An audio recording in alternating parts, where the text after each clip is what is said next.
Mikel, important win. They didn't make it easy, but you guys kept knocking, kept asking questions. So how did you feel about the performance overall?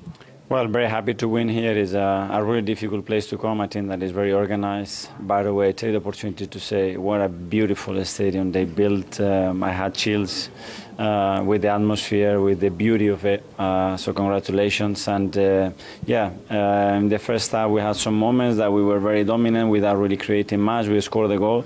And in the second half we had 2 or 3 big open chances that if you want to be more relaxed at the end, you should score in the Premier League. Yeah, on these big chances, is it about being more relaxed then ultimately? Because why couldn't you put the game to bed? You had a ball in the post. Two, yes. One Leo, one Zubimendi. Bukayo is totally free inside the box. He's got time. He decides to shoot and the ball gets cleared just on the line. So that's those moments that you have to be more clinical to have bigger margins. Boys, well done. Good point here at Hugh Dickinson, but Everton made it hard. How do you feel about the performance? Yeah, they made it really tough. Also on us to not kill the game in certain moments, but credit to them. It's always tough coming here, and we're just happy we got the win in the end. What was it that they were doing that made it so hard for you guys to break them? I think they have a good structure and the intensity they played, with the fans, and obviously all their players are so passionate, so they gave everything. So that made it hard for us, but like I said, we had our chances and we could have killed the game off earlier. Ultimately, your penalty, Victor, got Arsenal the win. Could you talk us about the decision-making because we had a few penalty takers on the pitch and we saw Odegaard handing the ball to you? Yeah, I mean, it's a few that can take it, and this time was me that took it, and it was important to score that one, so it was nice. Yeah, and you really sent it. It was a powerful shot, wasn't it? Yeah, it's usually like that, so yeah.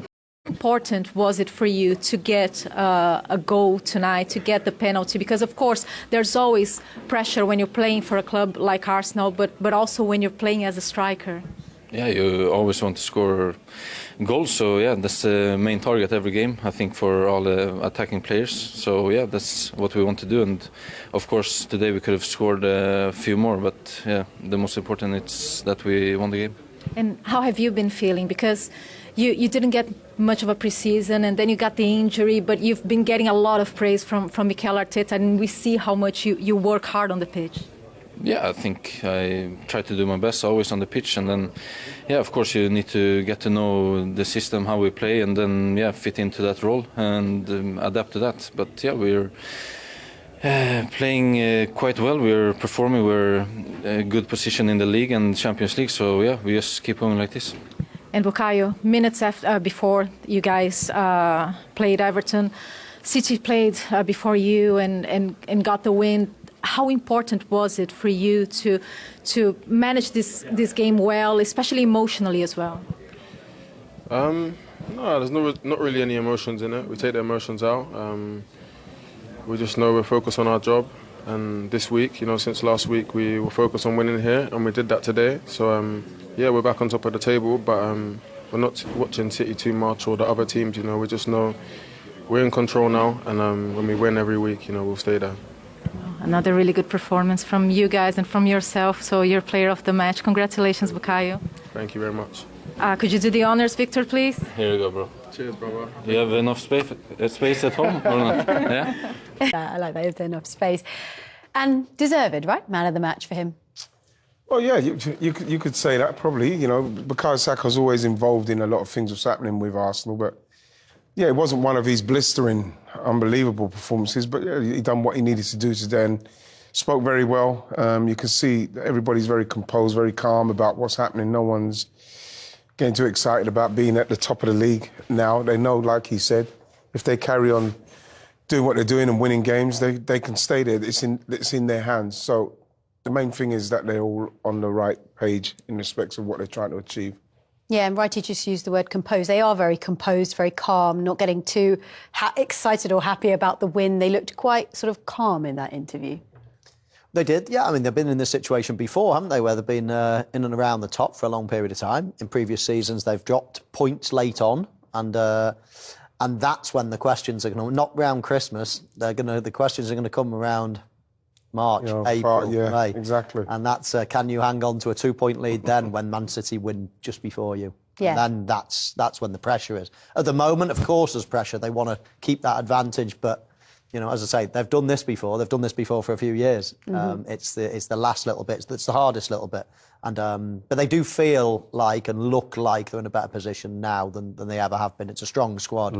And they were, despite it only being 1-0, they just felt like they were in control for the majority of the game. You know, the thing is, Mike, it's just in those games, you just want to try and win games a little bit more comfortably so as you can feel it, because there does seem to be times in games, and I've watched the last four or five Arsenal games, where there's moments where they look vulnerable, and it's something that I feel that they should be taking more control. They should be managing the game better in the way that they're trying to play out. Maybe, I don't know, even with the subs, so as people can maybe start running the ball into areas, keeping the ball in that final third to waste time, not trying to pass it around the back, and be a little bit more progressive with what we're trying to do to score more goals. Because I didn't feel like we should have been more of a goal threat today to put that Everton side away, make it a little bit more comfortable. But in the end, you know, the 3 points is what's important, and we got them again. That is the main thing. Yeah, and I guess, is that something that you can work on in training? Is that something that just comes with time, like game management? I think Arsenal in general, and it's not a criticism at all, every single team has a strength to it. And I think if you look at previous winners of the league in the last few years, you look at Liverpool, you look at Manchester, they are attacking, goal-getting, creative teams. This Arsenal team is so good. They've got such a good goalkeeper, such a good back four. They work together. They've got a great number 6, you know, Declan Rice. And they base themselves on a very solid foundation. Yes. They're a more defensive team. So I don't think they're ever going to have a shootout and beat any team 5-4 like a City or like a Liverpool did. They're more calculated than that. Well, do you know what? Teed me up perfectly, because I'm delighted to say that their goalkeeper, David Raya, joins us live from Hill Dickinson. David, thank you so much for talk to us. Congratulations on the victory and a 9th clean sheet this season, more than any other goalkeeper in the league. First of all, how do you feel after that performance?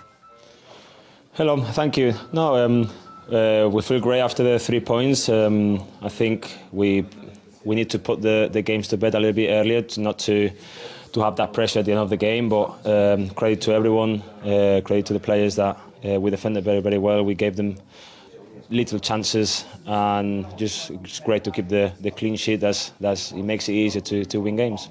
Hey David, how you doing? Ian Wright, my friend. Congratulations on the win. I just wanted to say, David, in respect of those periods during the game, is it a worry? Is anyone saying anything in the dressing room about the way that sometimes we give the ball away in certain instances? We're giving teams impetus to come and attack us. Is that a worry, or am I just looking into it too deeply? No, I think we set our standards. Of course, we don't want to give the ball away in certain situations and certain occasions, but sometimes football is like this, as you know. And it's just the way the team reacted, the way we track back, the way we want to make right that mistake. So, you know, we can give the ball away. That's part of football, but it's how you react and how you track back to not concede the chance after that. Yep. And tell me something, David. Top of the table at Christmas, which is lovely, I guess, for you guys to enjoy the festive period just for this moment, even though the fixtures are coming thick and fast. But does this season feel different for you and the team? Because it does to everyone watching. It feels like Arsenal have a more complete squad than they've ever had. Well, we know we have a deeper squad from the beginning. You know, like last year we had a lot of injuries. This year we've been having a lot of injuries again. But obviously the squad is a little bit bigger, and we just don't look at that. We just look forward, look into the present, game by game. We know this is a really, really important period in Christmas, especially the games we play every 2-3 days. Now we have the Carabao Cup on Tuesday, and there's no time to think too much about it, just game by game, and not to look too much into the future. Well, we wish you all the very best with all the fixtures coming up, and thanks for taking the time to talk to us. Well done with the win. Thank you very much. No problem. Thank you. We always talk about title-winning sides and teams that are at the top, and they always have a world-class goalkeeper, don't they? You can't win a league without a good goalkeeper. That's one of the main things that you need to have. And whatever we say about when he first emerged, when he came, and Aaron Ramsdale and everything happened. What happened with that, we've seen in the last 3 years, 3 seasons, is this goalkeeper has kept us right up there, right amongst it. And there might be times where, like, especially when the ball goes back and he's getting really pressed hard, where he takes a couple of chances and sometimes he gets out of it. Sometimes it kind of can cost us in games, but he's easily one of the best goalkeepers in the world. And, alongside that defence, and when Gabriel Magalhaes comes back as well, we have got one of the best goalkeepers and 2 of the best central defenders in the world. So that gives you confidence, but he's one of the main reasons why we're doing what we're doing as well. And Arsenal seeing things through at Everton, thanks to that first-half penalty by Victor Gyokeres. But, Robbie Earle, they didn't have it all their own way, the Gunners. No, they didn't. And on the 6th anniversary of Mikel Arteta being the Arsenal manager, he afforded himself, I think, a glass of red, but I don't think it'll be a bottle of red, because it wasn't that good a performance. For the second week running, it was more about the points than the performance. I think it was so important today for Arsenal to win and go top of the table. For all the narrative and all that's been said, if City had stayed there, I think, the media wagon would have got started. So they didn't play particularly well. The second half in the game, they were hanging on at times and looked a little bit nervous. Everton might have had a penalty. They certainly, I think, should have had a penalty. So they've got the points. They go top of the table, but there's still plenty to do. Stephen, you were concentrating on the Leeds Palace game. Now, 4 games ago, 3 weeks ago, we were looking at Daniel Farke, and his job prospects seem to be fraying by the week. Change of shape,